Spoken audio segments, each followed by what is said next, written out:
اعوذ باللہ من الشیطان الرجیم بسم اللہ الرحمن الرحیم الذین ينفقون اموالهم باللیل والنہار سرا وعلانیہ فلهم اجرهم عند ربهم ولا خوف علیہم ولا هم یحزنون۔ محترم ناظرین و سامعین، آپ کی خدمت میں سلام عرض کرتا ہوں۔ پروگرام آگہی کے ساتھ اور حسب معمول ہمارے ساتھ معزز مہمان گرامی جناب علامہ سید نجم الحسن نقوی صاحب تشریف فرما ہیں۔ ہم آپ کا قبلہ بہت شکر گزار ہیں کہ آپ نے وقت نکالا اور اس پروگرام میں ہمیشہ کی طرف شریک ہوئے۔ تو محترم ناظرین، جیسا کہ آپ کو معلوم ہے کہ ہم اسلام کا اقتصادی نظام اس پر بحث کر رہے ہیں، اور آج کا پروگرام جو ہے وہ 5واں پروگرام ہے۔ تو میں نے جس آیہ مجیدہ کی تلاوت کی ہے اس میں ارشاد رب العزت ہے الذین ينفقون اموالهم باللیل والنہار سرا وعلانیہ فلہم اجرہم عند ربہم ولا خوف علیہم ولا هم یحزنون۔ وہ لوگ جو شب و روز اپنے اموال پنہاں و آشکار خرچ کرتے ہیں، ان کا اجر ان کے پروردگار کے پاس ہے، ان پر کوئی خوف ہے نہ وہ غمگین ہوتے۔ تو اس آیہ کریمہ میں اللہ تبارک تعالیٰ کی راہ میں خرچ کرنے کی بات کی گئی ہے، اور اس کے بعد ہی قرآن مجید میں وہ آیات ہیں جو کہ سود کے بارے میں بیان فرماتی ہیں۔ تو قبلہ محترم سے ہم پہلا سوال یہی کرتے ہیں کہ قرآن مجید میں جو آیات سود کے بارے میں نازل ہوئی ہیں اور وہ حکم جو ہے اس کو آپ بیان فرمائیں۔ اعوذ باللہ من الشیطان الرجیم بسم اللہ الرحمن الرحیم۔ بہت ہی خوبصورت انداز میں قرآن کریم نے اس بحث کو، یہ جو آیہ مجیدہ آپ نے تلاوت فرمائی ہے، اس سے ماقبل چند ایک آیات میں مسلسل انفاق کی بحث ہے، صدقات کی بحث ہے، خراہ خدا میں خرچ کرنے کی بحث ہے، اور اس کے بعد جو ہے وہ قرآن کریم نے سود اور ربا کی بحث جو ہے وہ کی ہے۔ میں سمجھتا ہوں کہ بڑا گہرا ارتباط ہے ان دونوں چیزوں کا، اور آخر میں وہ جو تجارتی معاہدے کی بحث ہے، اور وہ بھی خاصی مربوط ہیں یہ تینوں بحثیں۔ بہرحال میں ربا کے حوالے سے بسم اللہ الرحمن الرحیم الذین یأکلون الربا لا یقومون الا کما یقوم الذی یتخبطہ الشیطان من المس ذالک بأنہم قالوا انما البیع مثل الربا وأحل اللہ البیع وحرم الربا فمن جاءہ موعظۃ من ربہ فانتہی فلہ ما سلف وامرہ الی اللہ ومن عاد فاولئک اصحاب النار هم فیہا خالدون۔ ایک آیت تو یہ ہے۔ اس آیت میں یہ ہے کہ فرماتا ہے پروردگار کے جو لوگ ربا کھاتے ہیں اور ربا پہ ان کا گزارا ہے، اس کو یوں کہا جائے کہ جن کی زندگی اوڑھنا بچھونا سارا کچھ ربا ہے، ان کی مثال ایسے ہے کہ ان کو آسیب زدہ ہیں، وہ لوگ وہ کھڑے نہیں ہو سکتے صحیح طور پہ، ایسے ہے جیسے شیطان نے ان کو مس کر لیا ہو، کسی جن جو ہے ان کو وہ مطلب ہے چمٹ گیا ہو، یا یہ ہے کہ ایک غیر کیا کہتے ہیں نامرئی مخلوق نے اس کو حواس باختہ کر دیا ہو۔ اگر آپ اجازت ہیں تو اس کا سلیس اردو ترجمہ جی بسم اللہ کر دیں ناظرین کے لیے۔ بسم اللہ۔ جو لوگ سود کھاتے ہیں وہ تو بس اس شخص کی طرح کھڑے ہوتے ہیں جسے شیطان نے چھو کر بولا کر دیا ہو، اور وہ اپنے اعتدال کو برقرار نہ رکھ سکتے ہوں، اور کبھی زمین پر ایسے شخص کی مثال ایسی ہے کہ جیسے وہ کبھی زمین پر گر پڑتا ہو اور کبھی کھڑا ہو جاتا ہو۔ یہ سب اس لیے ہے کہ وہ کہتے ہیں کہ بے بھی سود کی طرح ہے، اور ان دونوں میں کوئی فرق نہیں ہے، جبکہ اللہ نے بے کو حلال قرار دیا ہے اور سود کو حرام قرار دیا ہے، کیونکہ ان دونوں میں بہت فرق ہے۔ اور اگر کسی حد تک خدا تعالیٰ کی طرف سے نصیحت پہنچ جائے اور وہ سود خوری سے بچ جائے تو وہ سود جو اس کی حرمت کے حکم کے نازل ہونے سے پہلے لے چکا ہے وہ اس کا مال ہے، اور اس حکم میں گزشتہ مال شامل نہ ہوگا اور اس کا معاملہ خدا کے سپرد ہو جائے گا اور وہ اس گزشتہ معاملے کو بخش دے گا۔ لیکن جو لوگ لوٹ جائیں یعنی اور اس گناہ کو نئے سرے سے شروع کر دیں، ارتکاب کریں، وہ اہل آتش ہیں، وہ جہنم میں ہوں گے اور ہم فیہا خالدون، اور اس میں وہ ہمیشہ رہیں گے۔ قبلہ اسی آیت کو ہم ذرا زیادہ، میں اس لیے ذرا وہ اردو ترجمہ روانی سے پڑھ دیا ہے، تو آپ کی خدمت میں یہ سوال ہے کہ یہ جو کہا گیا ہے کہ یہ جو سود کھانے والے لوگ ہیں، تو یہ لوگ ایسے ہیں جیسے کہ ان کو شیطان نے چھو کر چھوڑ دیا ہو، اور یہ مثلا جن زدہ، چونکہ شیطان بھی جن ہی ہے نا، جس کو یعنی مجنون سے ہو گئے ہیں، یعنی دن رات اسی تگو دو میں ہے کہ کس طرح سود لیا جائے، کس طرح اضافہ کیا جائے۔ تو کہا گیا ہے یتخبطہ الشیطان، تو شیطان نے ان کو بولا کر دیا۔ اس پر ذرا آپ تھوڑی سی وضاحت کریں۔ میں سمجھتا ہوں کہ ایک تو یہ ہے کہ اس میں دو تین زاویے اس کو کہے جا سکتے ہیں۔ ایک تو وہ شخص ہے جو سود خور ہے، اور اس سود کے نتیجے میں جو معاشرے میں بگاڑ پیدا ہوتا ہے، غالباً اسی آیت میں اس کی طرف بھی اشارہ ہے، معاشرے کا اقتصادی اور معاشی توازن بگڑ جاتا ہے، یعنی اور وہ بالکل سوسائٹی مخبوط الحواس ہو جاتی ہے، لوگ اپنے آپ کو اقتصادی جو ہے وہ قیام نہیں رہتا، ہوتا یہ ہے کہ دولت کی کنسنٹریشن ہوتی جاتی ہے ایک ہی طرف، اور یہ جو مخبوط الحواس آدمی ہے اس کو صبح و شام صرف کرنسی جمع کرنے سے تعلق ہے، یعنی یہ اس کا کام ہے کہ بس اس کی جیب میں پیسہ آتا رہے، پیسہ آتا رہے، پیسہ آتا رہے، اور کسی طرح یہ پیسے کا ایک خبط سوار ہے، جیسے پیسے اس کے سر پر یہی خبط سوار ہے۔ ہاں جی بالکل ایسے ہی۔ اچھا، اب جو میں عرض کر رہا تھا کہ پچھلی آیات کا اس سے بڑا گہرا تعلق ہے، اور وہ یہ ہے کہ قرآن پاک یا دین نے تربیت یوں فرمائی ہے کہ جب مال و دولت آ جائے تو کہیں ایک جگہ پہ جمع نہ ہو، راکد نہ ہو، ٹھہر نہ جائے، اور اس مال دنیا سے تمہاری محبت نہ پیدا ہو جائے، نتیجتاً انفاق کرو، صدقات دو، راہ خدا میں خرچ کرو، اور راہ خدا میں خرچ کرنا جو ہے، اب اسی مطلب آیت سے جو آگے اللہ تعالیٰ ارشاد فرماتا ہے یمحق اللہ الربا ویربی الصدقات، یعنی بڑی خوبصورت بات ہے، یہ بالکل اتصال ہے ان سارے مطالب کا، آپس میں گہرا ارتباط ہے کہ پروردگار جو ہے ربا جو ہے وہ یمحق جو ہے عربی زبان میں کہتے ہیں کہ آہستہ آہستہ اس کے آثار کا ختم ہونا ہے، یعنی بنیادی طور پہ ربا کی حقیقت خدا کے ہاں یہ جو انسان ہے، یہ بلکہ وہ روایات میں ہے، پیغمبر اسلام صلوات اللہ وسلم علیہ کی ایک حدیث یاد آ گئی، فرمایا اکبر الکبائر جو ہے وہ یعنی اکبر الکبائر، حتیٰ یہاں تک کہ اللہ معاف کرے چوری بہت بڑا گناہ ہے، زنا بہت بڑا گناہ ہے، حتیٰ اور بہت سارے گناہ ہیں، لیکن اس گناہ کو اکبر الکبائر کہا گیا ہے، یعنی سب سے اس کا مطلب یہ ہے کہ یہ وہ انسان ہے جو شخص ربا کے چکر میں ہے، گویا اس کا مقصد یہ ہے کہ اس کو محنت نہ کرنا پڑے، لوگ محنت کریں اور یہ کھاتا رہے اور اپنی تجوریاں جو ہے وہ بھرتا رہے، نتیجہ یہ ہے کہ اس سے اس شخص کی بھی آخرت بھی خراب ہوتی ہے اور یہ بھی آسیب زدہ ہو جاتا ہے۔ اور اگر آپ کہیں مطلب بلکہ ہم نے دیکھا ہے اور کیا کہتے ہیں یہ تاریخی طور پہ یہ بات ثابت ہے کہ وہ لوگ جن کو بہت زیادہ دولت سے محبت ہوتی ہے ان کی نفسیاتی حالت بھی واقعاً بہت بری ہوتی ہے، یعنی ان کے چہرے واقعاً وہ کیا کہتے ہیں، وہ کہتے ہیں نا انسان کے اعمال اس کے چہرے پہ مجسم پڑی ہے، واقعاً وہ لوگ جن کو مسلسل مال و دولت جمع کرنے کی، وہ بالکل چوہوں کی مانند بیٹھتے ہیں ایک ٹیبل پہ اور صبح سے شام تک ان کا خیال ہوتا ہے کہ ان کا بینک جو ہے وہ تجوریاں اور اس کے نمبر جو ہے اس کے ڈیجٹس میں اضافہ ہوتا رہے۔ اس کے ساتھ ساتھ دوسرے طرف کیا ہوتا ہے، دوسری طرف یہ ہے کہ معاشرے کا اقتصادی توازن جو ہے وہ بگڑ جاتا ہے، نتیجتاً یہ ہے کہ یہ ایسا ہی ہے کہ ان ربا خاروں کی وجہ سے دنیا کے اندر جو ہے انسانوں کے حقوق پہ ظلم ہوتا ہے۔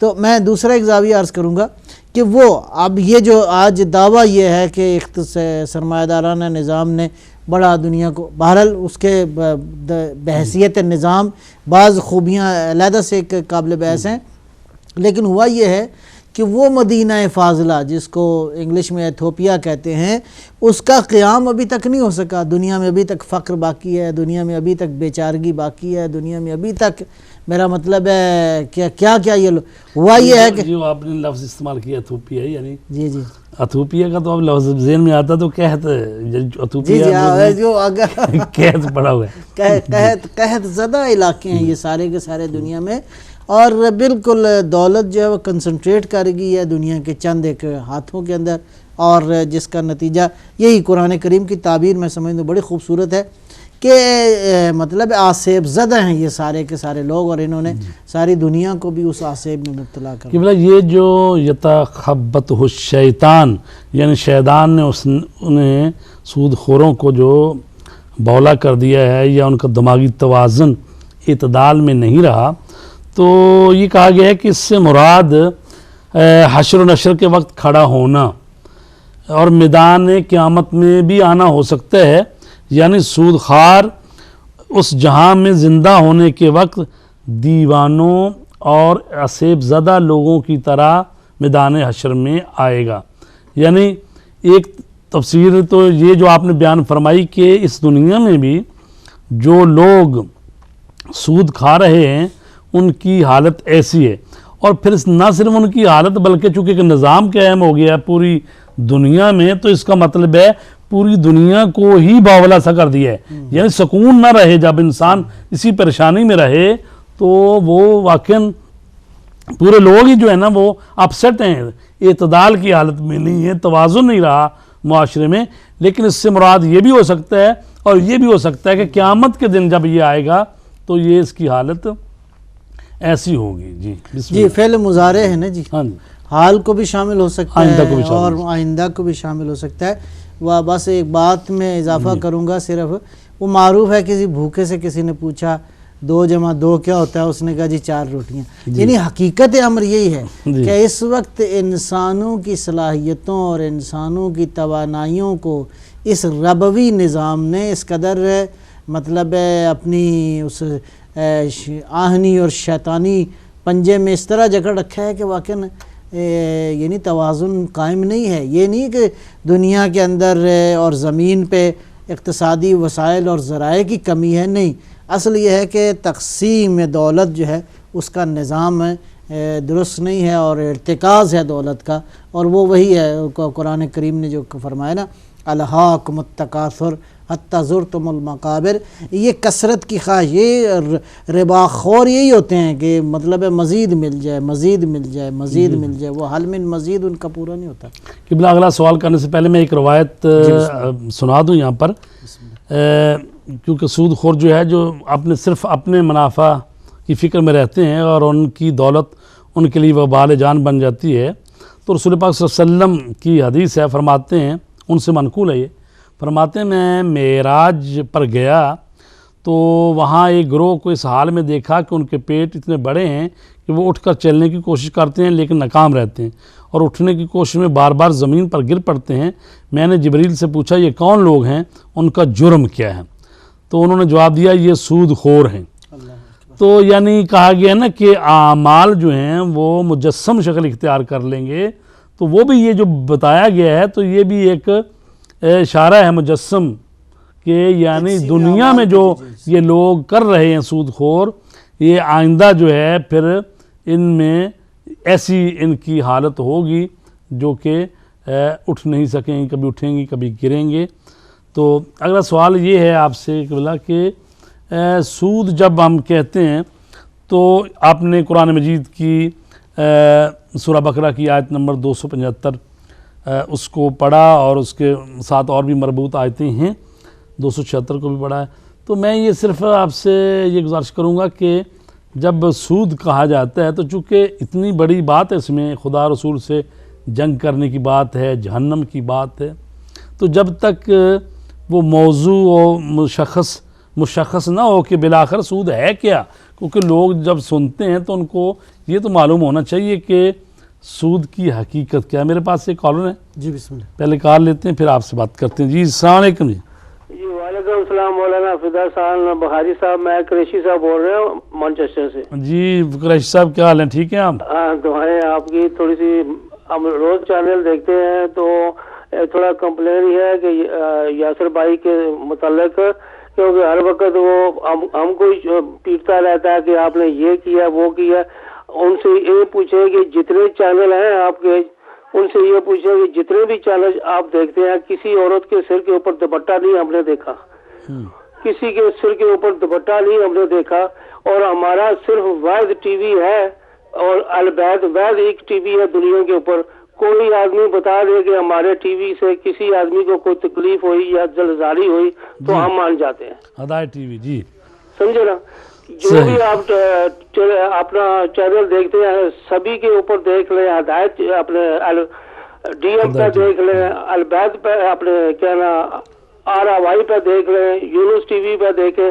جتنی لڑکیاں بیٹھی ہیں بس وہ اپنی لڑکیوں کی عورتوں کو دیکھتے ہیں اور باتیں کرتے ہیں. ہمارا ایک دنیا کا پوری ورلڈ کا دنیا کا یہ چینل ہے کہ جس کے اوپر الحمدللہ ہر کی چیز جو ہے اور انشاءاللہ لیول سے ہوتی ہے. جی ماشاءاللہ. جی قریشی صاحب کو سوال آپ کا پروگرام کے بارے میں. بتا دے کہ ہمارے اوپر پہلے امام سے لے کر آخری تک کسی نے معصوم کا قول بھی ہم کو بتا دے کہ کسی نے بولا غلط ہوگا. تو یہ ہم کو بس جوتے رہتے ہیں کہ یہ شیعہ یہ کرتے ہیں وہ کرتے ہیں. لیکن بھائی آپ اپنے سلمان میں بھی دیکھ کر بات کریں پہلے. جی بہت بہت شکریہ. جی آپ کی سوال تو نہیں تھا تو بہرحال آپ تبصرہ کیے. جی اور کوئی کر رہے ہیں؟ جی السلام علیکم. جی وعلیکم السلام. سوال پوچھنا ہے. جی فرمائیے. آپ کا اس میں گرامی کیا ہے اور کہاں سے بول رہے ہیں؟ جی میں برمنگھم سے بول رہا برمنگھم سے بول رہے ہیں. اس میں گرامی کیا ہے آپ کا؟ ہوں. ظہیر عباس. جی ظہیر عباس. ظہیر عباس صاحب. جی فرمائیے کیا کہنا چاہیں گے؟ ذرا اونچی بولیں پلیز. کے مطابق نماز پڑھنا تھا میں انہوں چھوڑنا چاہنا وا تو دوسرے طریقے مطابق نماز پڑھنا چاہنا تو میں دوسرے طریقے مطابق نماز بھی تھوڑا ٹائم لگتی نماز یاد کرنے تھے ان کے میں طریقہ نماز پڑھوں. چل ٹھیک. جی انشاءاللہ آخر میں بتاتے ہیں. جی جی ٹھیک. جی بہت شکریہ آپ کا. جی کہ آپ جاری رکھیں. جی سوال کوئی آپ.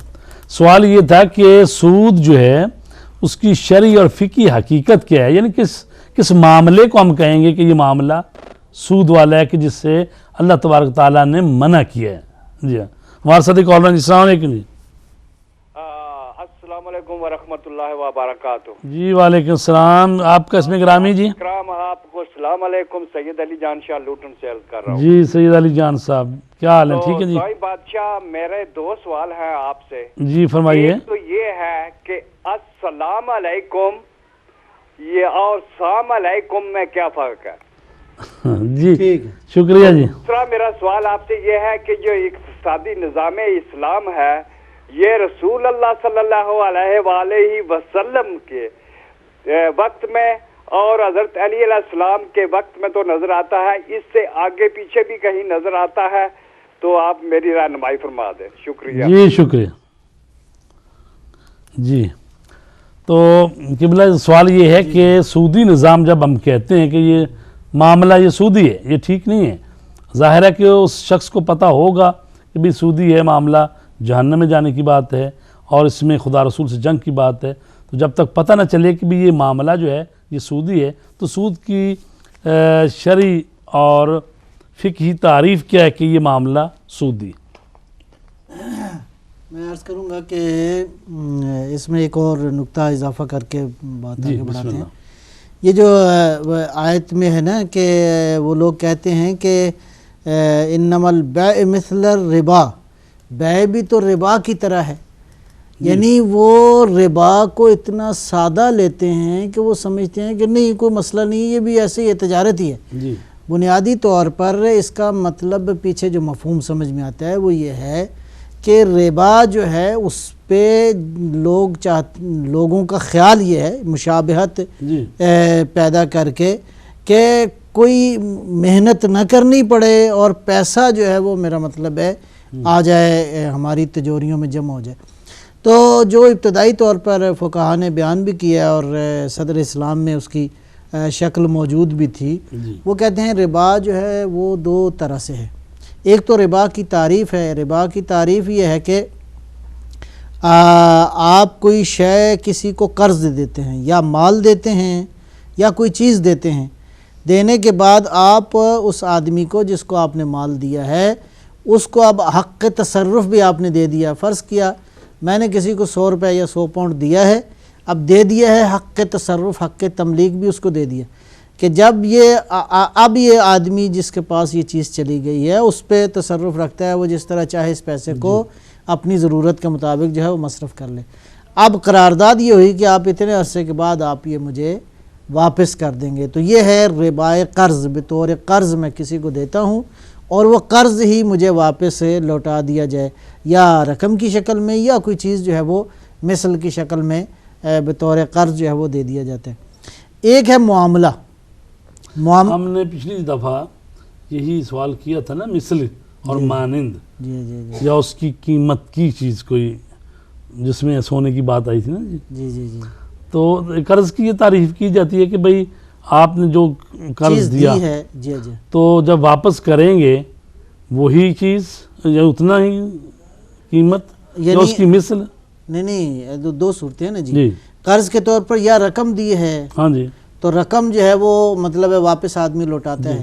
دیکھیں رقم ہے تو اب شروع ہوئی ہے نا جی. جی جی پہلے تو ہوتے تھے دینار اور درہم, وہی مثلا 100 دینار دے دیا جی جی جی تو آپ وہ کہتے تھے بھی یہ دینار جو گھسے پٹے ہیں یہ اس پر, چونکہ گھسنے سے بھی وہ اس کا سونا وہ کم ہو جاتا ہے, چاندی کم ہو جاتی ہے, وہ کتنے عرصہ ہاتھوں میں چلے ہیں. تو اس کے لیے جب آپ کہتے ہیں کہ آپ نے 100 درہم آپ کسی کو دیا یا 100 دینار دیا, تو دینار سونے کے ہیں, ہر دینار کا ایک وزن ہے.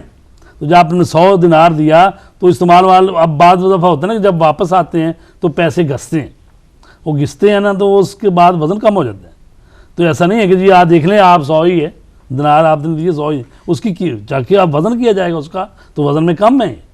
تو لہٰذا وہ جب دیا جائے گا تو جیسی چیز ہوگی, آج کل کا زمانہ ہو تو چلو وہ تو روپے ہر روپے ہیں تو وہ تو چلیں گے نا, بلکہ وہ تو اب تو عدد ہے. جی عدد ہے. اب تو بلکہ وہ کرنسی کارڈ کی کرنسی ہے, پلاسٹک کرنسی جس کو لوگ کہتے ہیں, اب تو پلاسٹک کرنسی ہے. اور آنے والے دور میں تو پلاسٹک کرنسی بھی شاید ختم ہو جائے, خالی ڈیجٹ ہی ہوں گے. اتنے جو ہے وہ عدد آپ کے اکاؤنٹ میں چلے گئے, اتنے عدد فلانے کے اکاؤنٹ. بہرحال میں عرض کر رہا تھا کہ شرعی طور پر دو طرح سے ہے, ایک ربائے قرض ہے اور ایک ربائے معاملہ ہے, کہ دونوں صورتوں میں ربا جو ہے وہ جائز نہیں ہے.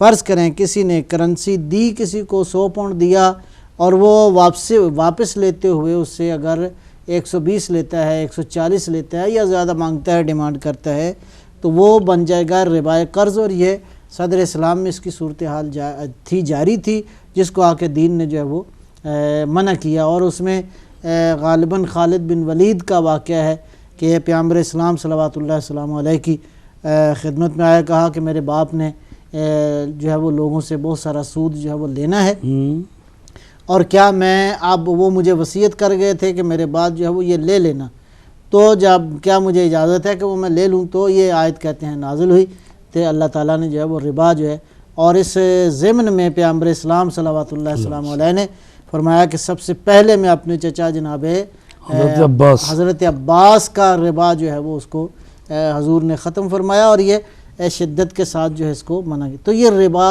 در قرض ہے, قرض میں ربا.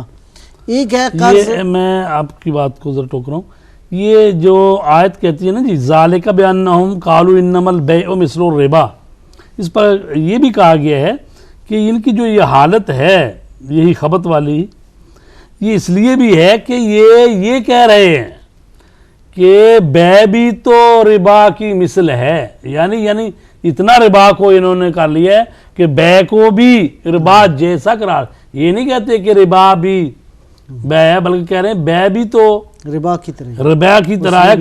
ذالک بانہم قالوا انما البیع مثل الربا, یہ کہتے ہیں کہ جناب بے بھی تو ربا کی طرح ہے. اور اللہ تبارک تعالیٰ نے فرمایا وَأَحَلَّ اللَّهُ الْبَيْعَ وَحَرَّمَ الرِّبَا, اللہ نے بے کو تو حلال قرار دیا ہے, ربا کو سود لینے کو حرام قرار دیا ہے. جی تو آپ جاری کریں. اس میں وہی میرا خیال ہے جو ظاہراً جو بات آئے مجیدہ سے سمجھ میں آتی ہے کہ بے میں فائدہ تو ہوتا ہے جی لیکن اس فائدے میں اور ربا کے فائدے میں فرق ہے. بے جو ہے اس میں جو خرید و فروخت میں، بے اور شراء میں، خرید میں اور فروخت میں جو فائدہ ہوتا ہے اس میں یہ ہے کہ یعنی واقعاً کوئی چیز محنت کی گئی ہے، اس پہ عمل ہوا ہے، فعالیت اقتصادی ہوئی ہے، اس اقتصادی فعالیت کے نتیجے میں انسان جو ہے وہ اس کو نفع یا مطلب کیا کہتے ہیں اس کو سود عام معنی میں، منفعت کے معنی میں. لیکن ربا جو ہے وہاں پہ تو کوئی اقتصادی فعالیت نہیں ہوئی، خالی پیسے دیے ہیں اور اس کے نتیجے میں میرا مطلب ہے آپ کو گھر بیٹھے جو ہے وہ ایک بڑی رقم جو ہے وہ مل جاتی ہے. اس لیے دین نے یعنی جہاں اقتصادی فعالیت نہیں ہے، آپ کی محنت شامل نہیں ہے، کوئی انویسٹمنٹ شامل نہیں ہے، کوئی ان پٹ شامل نہیں ہے، تو آپ کو آؤٹ پٹ نتیجے میں ملتی ہے. قبلہ مضاربہ میں تقریباً ایسا ہی ہوتا ہے کہ مضاربہ میں یہ ہے کہ آپ کی رقم ہے، آپ کے پیسے ہیں، آپ نے کسی کو ₹1,00,000 دے دیا کہ جاؤ اس سے کاروبار کرو، جو فائدہ آئے گا آدھا آدھا لے لیں گے. تو ظاہر ہے کہ اس میں بھی نہیں، اس میں آپ نے کہا کہ بھئی اس کے پیسے ہیں تو پیسے ہیں تو فعالیت کوئی نہیں. اس میں آخر پیسے، اس میں بھی پیسے ہی ہیں، فعالیت اس کی اپنی کوئی نہیں ہے، فعالیت دوسرا بندہ کر رہا ہے، لیکن یہ ہے کہ صرف پیسے دے رہا ہے. اس میں کیا نوعیت میں فرق ہے نا جی.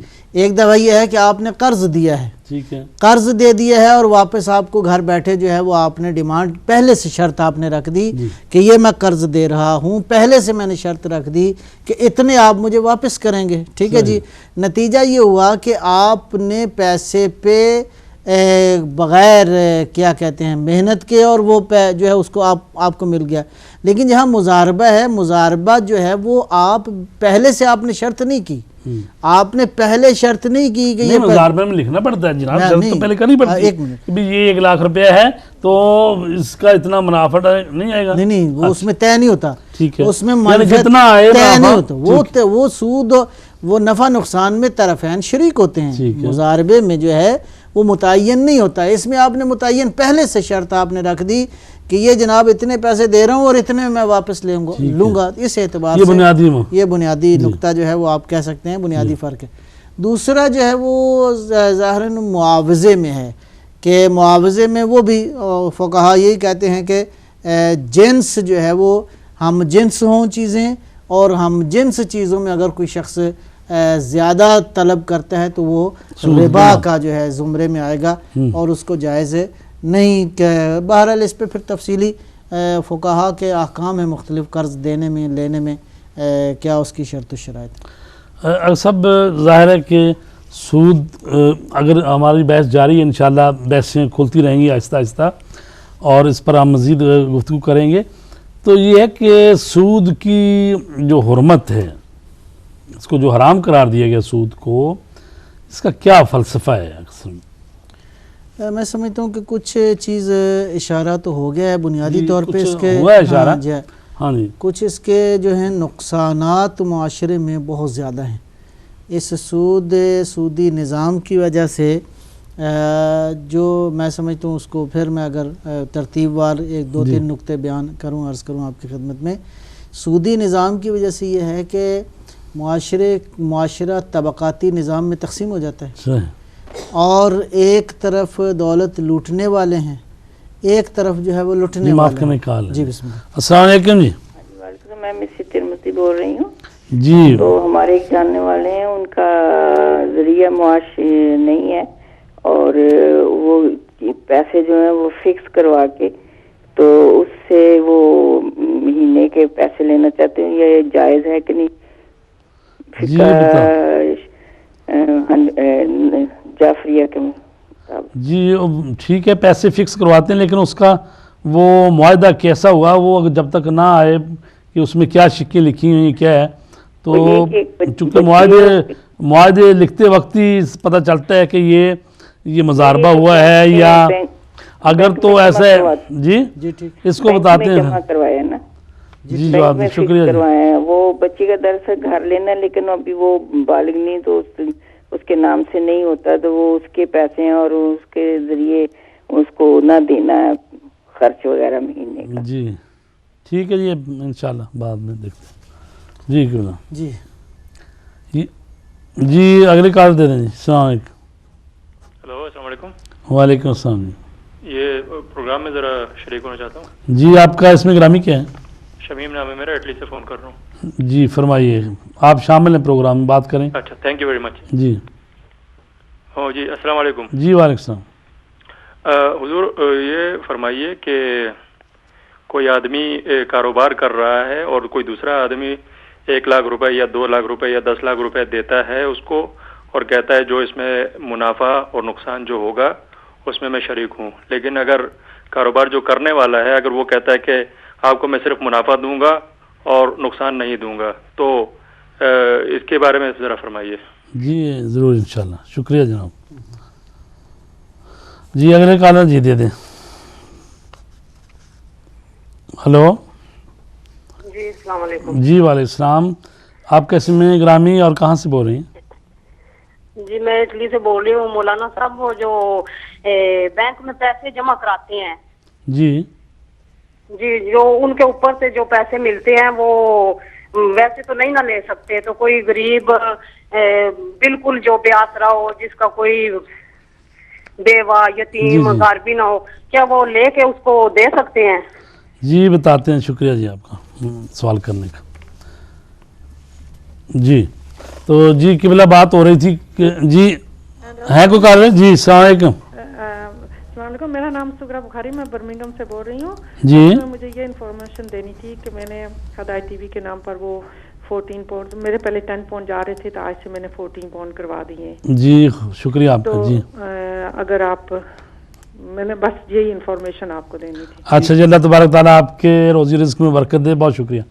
جی تو قبلہ بات ہو رہی تھی کہ سود کو جو حرام قرار دیا گیا ہے اس کی فلسفی اور بنیادی وجہ کیا ہے؟ جی میں سمجھتا ہوں کہ اجمالی طور پر تو یہی ہے کہ معاشرے میں 2 طبقات, کم از کم طبقاتی نظام جو ہے وہ قائم ہو جاتا ہے. جی اور ظاہر ہے کہ اسلام اس طبقاتی نظام کا قائل نہیں ہے. اس میں جو ایک بڑی اہم بات ہے وہ یہ ہے کہ سود خور لوگ جو ہیں وہ کبھی بھی ان میں ہمدردی نہیں پیدا ہوتی. نتیجتاً ایک تو ان کی اپنی آخرت اور دنیا خراب ہوتی ہے, دوسرا وہ انسانوں کو بدبخت کر دیتے ہیں. اس طبقاتی اور نظام کی وجہ سے در نتیجہ معاشرہ پورے کا پورا بگاڑ کا شکار ہوتا ہے, اور غریب چاہتا ہے کہ اگر کوئی امیر مل جائے تو اس کی گردن اڑا دے, اور امیر کی خواہش ہوتی ہے کہ یہ غریب زندہ ہی نہ رہے, بس اتنا کو زندہ رہے کہ یہ میرے پیسے دینے کے لیے کچھ نہ کچھ کرتا رہے تاکہ پیسے واپس آتے رہے. وہ بالکل صرف اتنا کو زندہ رہے کہ یہ میری خدمت کرتا رہے, اور یہ دنیا میں صرف اتنا کو جیے کہ میری غلامی کا حق جو ہے وہ ادا کرتا رہے. نتیجتاً ایک غلاموں کا طبقہ اور ایک جو ہے وہ اشراف کا طبقہ جو ہے وہ اگرچہ کہنے کو نہیں ہوگا لیکن حقیقت میں وہ جو اپنے خون پسینے کی کمائی میں سے سود کی رقمیں دے رہے ہوتے ہیں تو وہ اندر سے بیچارے اتنے ہوتے ہیں, ایک تو ظاہر ہے پسے ہوئے ہوتے ہیں, دوسرا ان کے اندر غصہ اور غم, اور وہ ہوتا ہے کہ بھی کاش میرے ہاتھ میں یہ آ جائے نا کبھی تو میں اس کو ویسے ہی کچل دوں. یعنی اس سے وہ نفرتیں پیدا ہوتی ہیں, معاشرہ میں بگاڑ پیدا ہو جاتا ہے, اور پھر انقلابات کی بنیاد بھی یہ چیزیں بنتی ہیں, اور خونی انقلاب کے, کہ جب غریب غریب تر سے ہوتا جائے, امیر امیر تر سے ہوتا جائے, اور سرمایہ ان کا ہے, یہ غریب کام کر رہے ہیں, ان کو ان کا حقیقی دیا نہیں جا رہا حق زحمت, اور سود ان سے لیے جا رہے ہیں, اور اس طرح سے پھر معاشرے میں بگاڑ پیدا ہوتا ہے. تو سب اسی سے یہ جو سود کا نظام اور سسٹم ہے, اور یہی ظاہر ہے کہ بڑی کامیابی سے دنیا میں چل رہا ہے, اور جتنے ملک ہیں بڑے بڑے سرمایہ دار ملک جو ہیں ان میں سرمایہ دارانہ نظام چل رہا ہے. تو سرمایہ دارانہ نظام جو ہے ان کی بنیادیں کیے ہیں یا ان کے اصول کیے ہیں, وہ بھی ہمارے, چونکہ ہم بہت گہری بحثوں میں یا تفصیل سے تو نہیں جا سکتے, وہ کہتے ہیں اجمالی سی باتیں ہم کر سکتے ہیں. جی یہ کالر لیتے ہیں پھر بات کرتے ہیں. السلام علیکم. جی وعلیکم السلام. جی فرمائیے کون بھائی, کہاں سے؟ میں عامر بول رہا ہوں ولورہمپٹن سے. جی میرا سوال ہے, آیت کریمہ کا ختم کرانا تھا گھر میں. اچھا. وہ پوچھا تھا جی کیا وہ جو 1.25 لاکھ بار قرآن پڑھتا ہے آدھا ہم خود پڑھ کے تو پھر تھوڑے سارے بندوں کو اکٹھا کر کے تو باقی سارا پڑھ سکتے ہیں یا ساروں کو اٹھا کے اکٹھا پڑھنے پڑتا ہے؟ جی بتاتے ہیں جی، شکریہ جی۔ جی قبلہ بات آپ نے جاری رکھیں کہ یہی کہ سرمایہ دارانہ نظام جو ہے اس کی بنیادیں کن اصولوں پر قائم ہیں۔ اب میرے خیال اور کال نہیں لیں گے تو یہ جو آگے ان کے جواب بھی دینے ہیں اور تھوڑی بات بھی ابھی آگے بڑھنی چاہیے۔ جی جی میں عرض کروں گا شہید باقر صدر رحمۃ اللہ علیہ نے انہوں نے اس پہ بحث کرتے ہوئے بڑا خوبصورت انداز میں وہ بیان فرماتے ہیں کہ سرمایہ دارانہ نظام جو ہے اس کی بنیادیں 3 اس پہ ہیں باتوں پر۔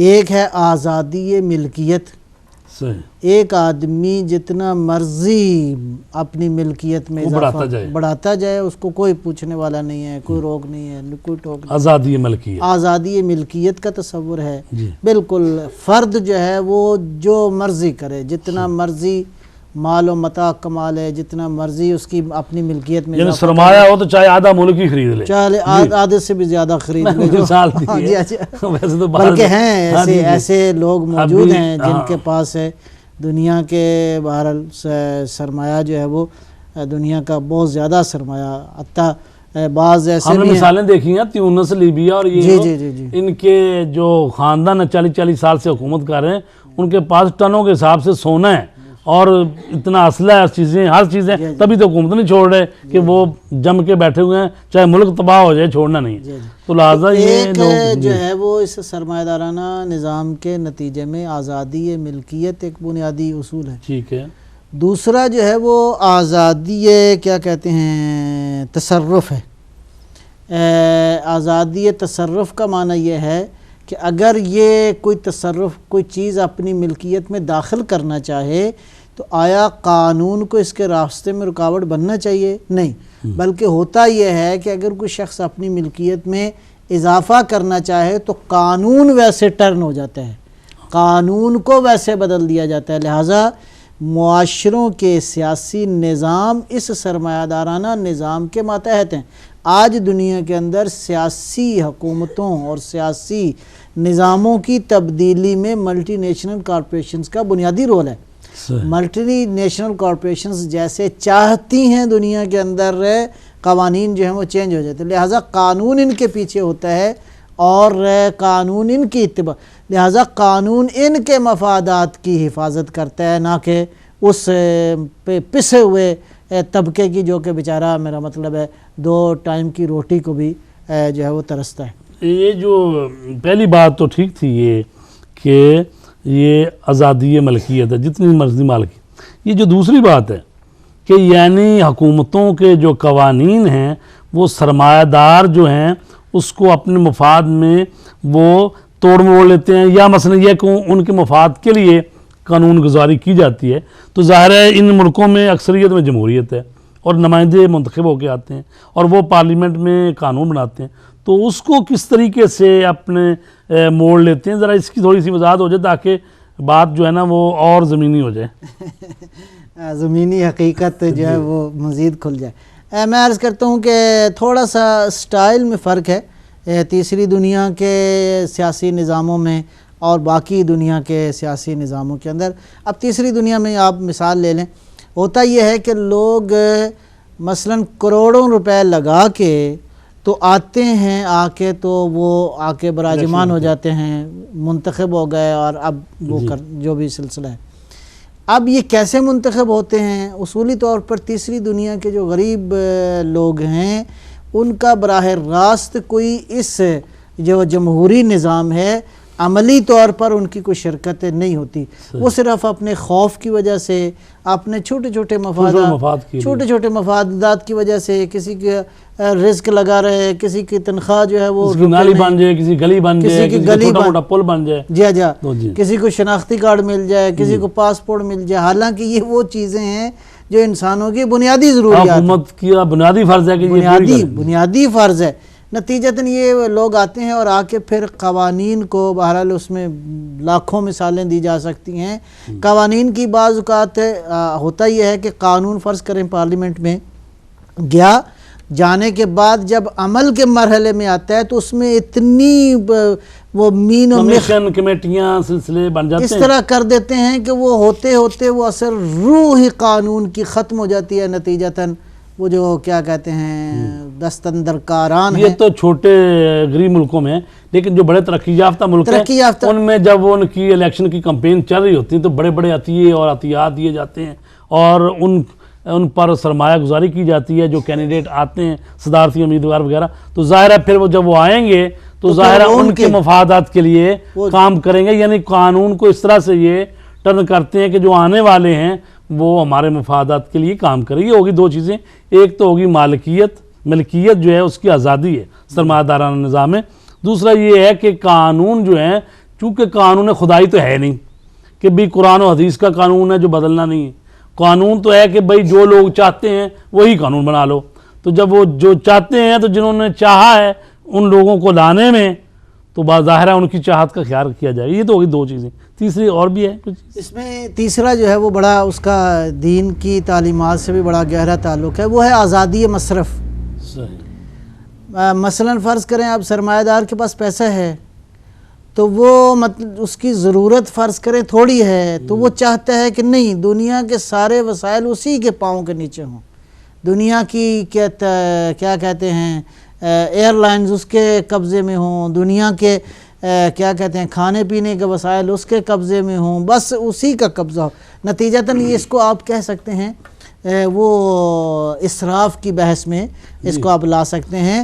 اس کو میں ایسے بھی بیان کر سکوں کہ مثلا جس طرح سے بڑے ملکوں میں بعض فرض کرو گندم زیادہ ہو گئی یا مکئی یا اور کوئی جنس فصل زیادہ ہو گئی تو اس کے ریٹ کم نہیں کرتے بلکہ اس کو ٹنوں کو ٹن سمندر میں پھینک دیتے ہیں کہ اپنی مارکیٹ جو ایک ریٹ بنا دیا ہے انہوں نے وہ نیچے نہ آئے اور مارکیٹ خراب نہ ہو، تو اس لیے قیمتیں جو نیچے نہیں آنے دیتے وہ چیز ضائع کر دیں گے. یہ بھی اسراف ایک تو ہوتا ہے نا گھر میں کھانا پکا کے جو اضافی بچ گیا اس کو پھینکنا، اس طرح سے یہ کروڑوں اور ٹنوں اربوں کی جو چیز ہے نا اس کو ضائع بھی کر سکتے ہیں، کر دیتے ہیں، لیکن وہ اپنی کہتے ہیں مارکیٹ خراب نہ ہو. جی یعنی مصرف میں آزاد اور بے لگام آزادی، ایک تو یہ ہے کہ چلو آزادی اور ایک ہے بے لگام بے تحاشا اسراف جو ہے مصرف کنندہ. یہ عام نہیں ہوتے بلکہ وہی اپنی اندر کی ہوس کو پورا کرنے کے لیے مصرف میں ان کو کوئی روکے نہیں ہے، جو چیز چاہیں کھا لیں، جو دل میں آئے کھا لیں، جس کو چاہے یہ استعمال کر لیں، جس کو چاہے یہ پھینک دیں، چاہے یہ وہ کیا کہتے ہیں 1 ٹن چیز خریدی ہے تھوڑی سی چکھی ہے اور اس کے بعد پھینک دی ہے. ایسی مثالیں اس وقت ہیں. میں اشارات سے گزرتا ہوں کہ بعض دسترخوانوں پہ بعض کھانوں پہ اور ناشتوں پہ لاکھوں روپیہ خرچ ہوتا ہے اور جس حساب کے گھر میں وہ ناشتہ ہوتا ہے وہ بے شک ممکن ہے 1-2 لقمے وہاں سے اٹھائے اور اس کے بعد وہ ناشتہ ختم، وہ ضائع ہو جاتا ہے، وہ یا بن میں جاتا ہے، اگر کہیں کسی کے کام آ جائے تو آ جائے کسی. تو یہ سرمایہ داری نظام میں یہ 3 چیزیں ہو گئیں، مالکیت کی آزادی اور قانون کو اپنے مقاصد کے لیے بنوا لینا یا موڑ لینا 2، اور تیسرا یہ ہے کہ آزادی مصرف یعنی جتنا مرضی استعمال کرو جیسے مرضی استعمال کرو. اور کیونکہ اس میں یہ بھی آ جاتی ہے نا جی پھر حلال حرام کا بھی فرق نہیں ہے، وہ بھی اس میں آ جاتا ہے کہ جو چیز کھاؤ جو چیز کھاؤ. پچھلے دنوں یہ ہوا ہے کہ وہ میں مثال کہنے میں بھی کوئی حرج نہیں ہے، پاکستان کے پرائم منسٹر ایک جگہ کسی غریب جگہ پہ گئے ہیں تو لوگوں کے ہاتھ میں پنکھا بھی نہیں تھا اور پسینے سے شرابور تھے. تو محترم پرائم منسٹر صاحب کے لیے 2-4 اے سی جو ہے وہ اس کے اوپر رکھے گئے تھے اسٹیج کے اوپر جہاں پہ. لیکن یہ جو دین کا تصور ہے وہ اس کے برعکس ہے. مجھے بات یاد آ گئی، کہتے ہیں کہ اکثر یہ ہوتا تھا کہ لوگ آ کے باہر سے لوگ آتے تھے، پیغمبر اسلام صلوات اللہ وسلم علیہ اپنے اصحاب کے جھرمٹ میں بیٹھے ہوتے تھے تو لوگوں کو پتہ نہیں چلتا تھا کہ پیغمبر کون ہے. لوگ آ کے پوچھتے تھے من ہوا محمد. تو یعنی پیغمبر کی زندگی ایسی سادگی تھی کہ عوام میں اور راہبر میں فاصلے نہیں تھے. اور یہ فاصلے جو ہے وہ جان بوجھ کر ایک حد تک چلو آج کہا جا سکتا ہے کہ دنیا کے حالات بدل گئے ہیں، سیکیورٹی کے مسائل ہیں، وہ ہونا چاہیے، لیکن اس کا معنی یہ بھی نہیں ہے کہ آپ میرا مطلب اس انداز سے اللہ تللے اڑائیں کہ لوگ جو ہے بالآخر بیچارے دیکھ کے پریشان ہوں کہ یہ ہمارے قائدین کرتے کیا ہیں. جی جی یہ مجھے بھی ایک مثال یاد آ گئی کہ وہ ہارون رشید تھے جن کو بعض لوگ تو کہتے ہیں جی بڑا مسلمانوں کا خلیفہ تھا، اور اس کی زمین میں جب وہ خلیفہ تھا کہ بھی سورج ڈوبتا نہیں، اس قسم کی باتیں کرتے ہیں.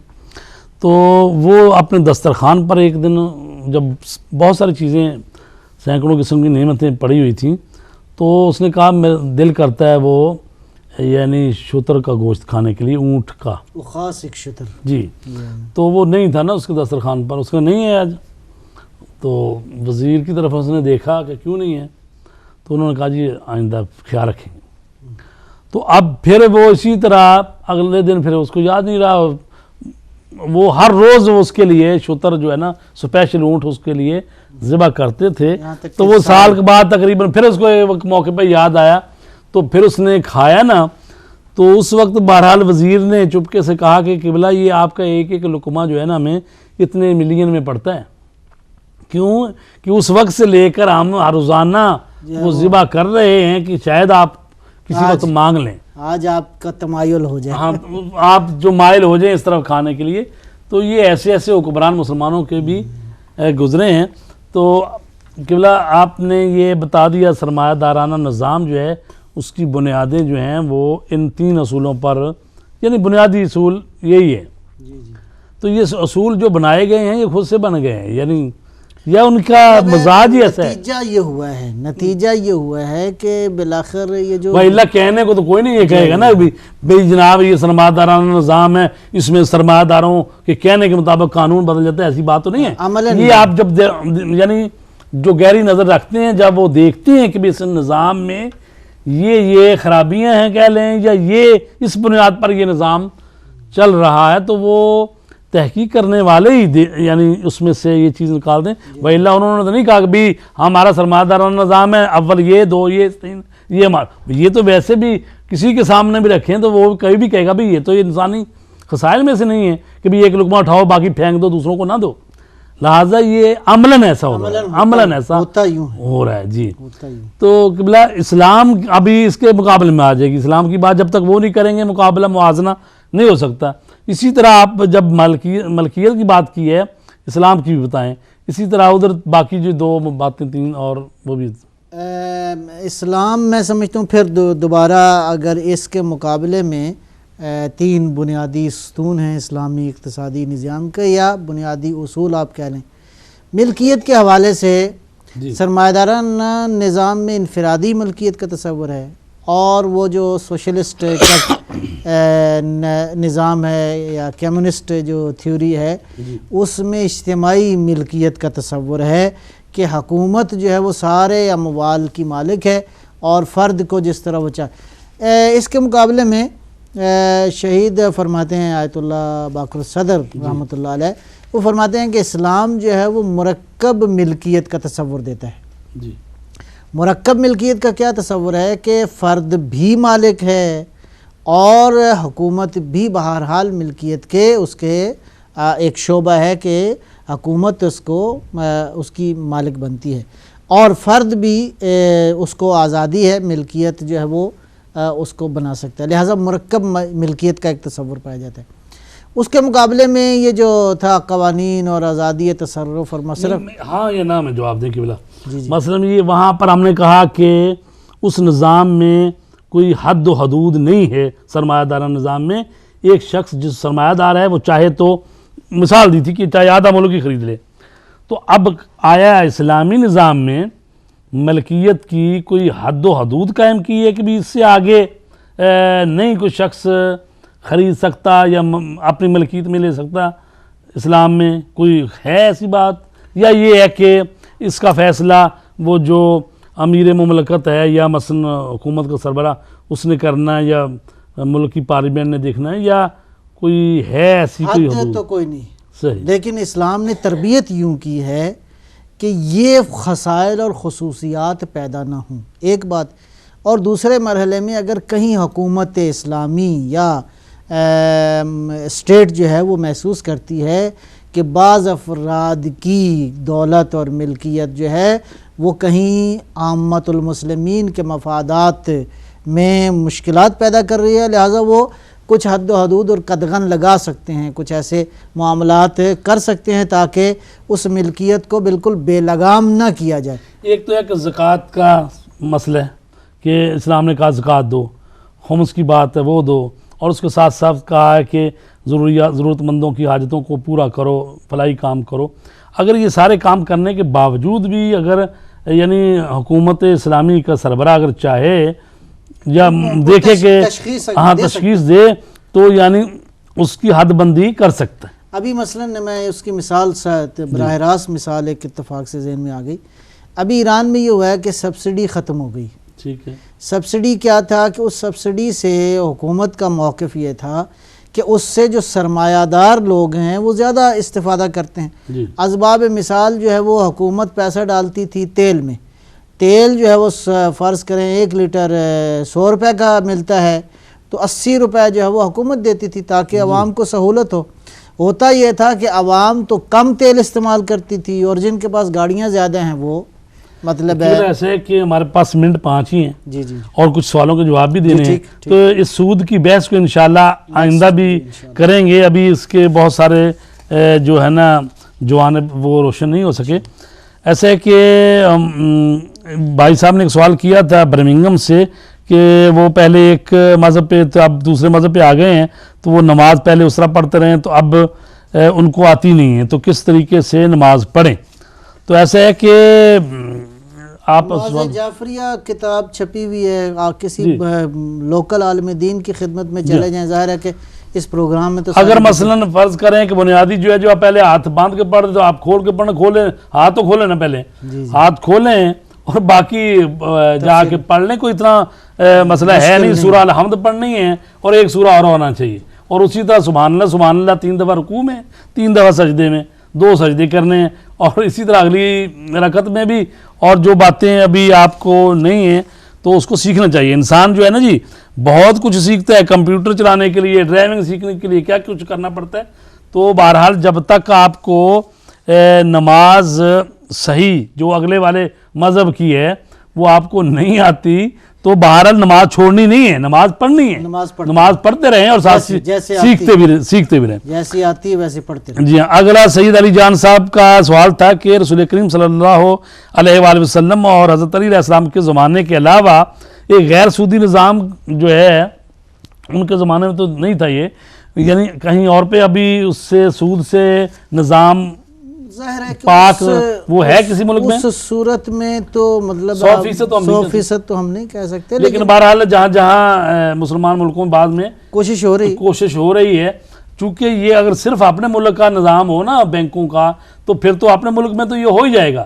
جب یہ نظام ہے دوسرے ملکوں سے بھی لینا ہے، زر مبادلہ ہے، وہ ساری چیزیں ہیں، اجناس بیچنی لینی ہیں، تو اپنے اندرونی طور پر تو ہو سکتا ہے، لیکن باہر والا مشکل ہے۔ یہاں پہ اضافہ کرنا چاہوں گا، یہ واقعاً خوش آئند بات ہے اور قابل تعریف ہے کہ اس وقت پورے عالم اسلام کے اندر یعنی سود کے خلاف ایک جذبہ پایا جاتا ہے، اور مسلمان ممالک جو ہیں اپنی تئیں کوشش میں ہیں۔ اب یہ کوشش کم تر ہے، کسی کی زیادہ ہے، کسی کی تھوڑی ہے، وہ اپنی جگہ پہ، لیکن یہ بہرحال قابل تعریف ہے کہ نکلنا چاہتا ہے۔ اگلا سوال یہ کیا تھا ایک خاتون نے کہ پیسے فکس کروائے ہیں بینک میں، اور چونکہ اور کو ذریعہ معاش نہیں ہے تو وہ جو پیسے فکس کریں اس پر ایک مقررہ بینک جو ہے وہ دیتا ہے، تو کیا یہ شریعت میں لینا یہ جائز ہے؟ اس کا کیا جواب دیں گے آپ؟ میرا خیال ہے اس کے لیے شاید دیکھنا پڑے گا۔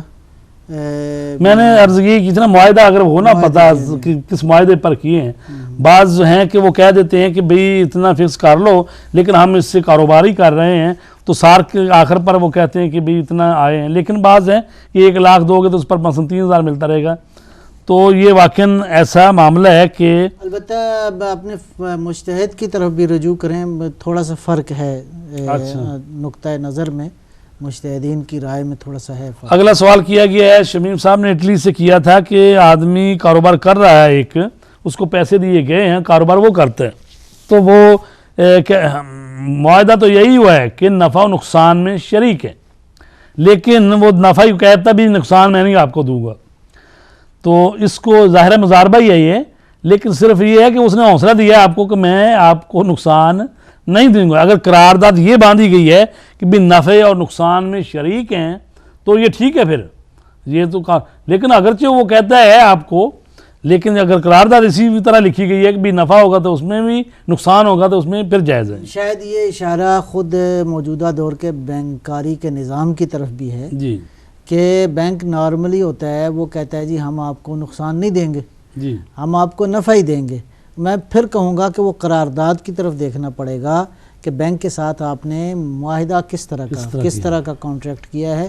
بہرحال یہ پھر وہی اٹلی سے ایک خاتون نے سوال کیا ہے جی کہ بینک میں سے جو ہم سود لیتے ہیں, جو ہم نے تو بینک میں اکاؤنٹ کھلوایا ہوا ہے اور اب ظاہر ہے کچھ نہ کچھ وہ پینیاں اضافہ کرتے ہی رہتے ہیں, تو اب وہ لے لیں یا کیا کریں, اس کو لے کر کسی غریب بے آسرا لوگ کے دے دیں بجائے اس کے کہ بینک کو لے دیں, تو اس میں مجتہد کیا کہتے ہیں؟ میں نارملی جو ہے نا غیر اسلامی ممالک میں جو لوگ رہنے والے ہیں ان کے بارے میں فقہا کا نظر, مرحوم آغا خوئی کا نقطہ لے سکتے ہیں جو کچھ وہ ہے, کہتے فرماتے ہیں کہ کوئی حرج نہیں. ہاں بلا اگر احتیاط مزید آپ کرنا چاہتے ہیں تو آپ دیکھ لیں کہ مثلا 10 پاؤنڈ اضافی ہیں, 20 ہیں, وہ 20 پاؤنڈ کسی غریب آدمی کی مدد کر دیں, لیکن لے سکتے ہیں. چونکہ کہا گیا ہے بعض فقہا نے کہ آپ نے تو اس غرض سے بینک اکاؤنٹ کھولا ہے کہ آپ کے پیسے کی حفاظت ہو یا جو طریقہ کار آج کل چل رہا ہے, لیکن یہ وہ خود سے اضافی دے دیتے ہیں تو لے سکتے ہیں. آپ کی نیت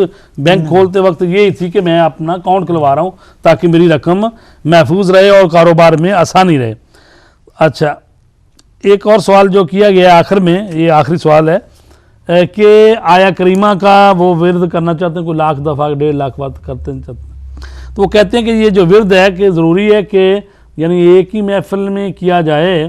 چلو میں ہی خود اس کا جواب دے دیتا ہوں.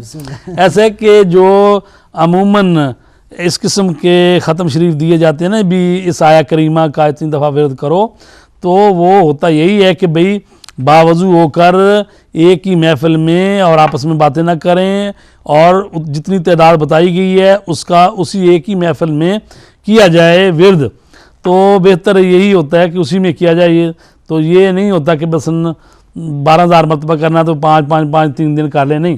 یہ تو ہو سکتا ہے کہ مثلا بندے زیادہ ہو جائیں اور آپس میں بانٹ لیں اور اس کی تعداد پوری کریں. تو عزیزان گرامی, پروگرام کا وقت جو ہے وہ تقریباً اختتام کو ہے. قبلہ میں آپ کا بہت مشکور ہوں کہ آپ نے بڑے اچھے انداز میں اسلام کا اقتصادی نظام اس کی آج 5ویں یہ نشست تھی, اور آپ نے بھرپور طریقے سے مسلسل شرکت فرما رہے ہیں اور اس پر محنت کر رہے ہیں.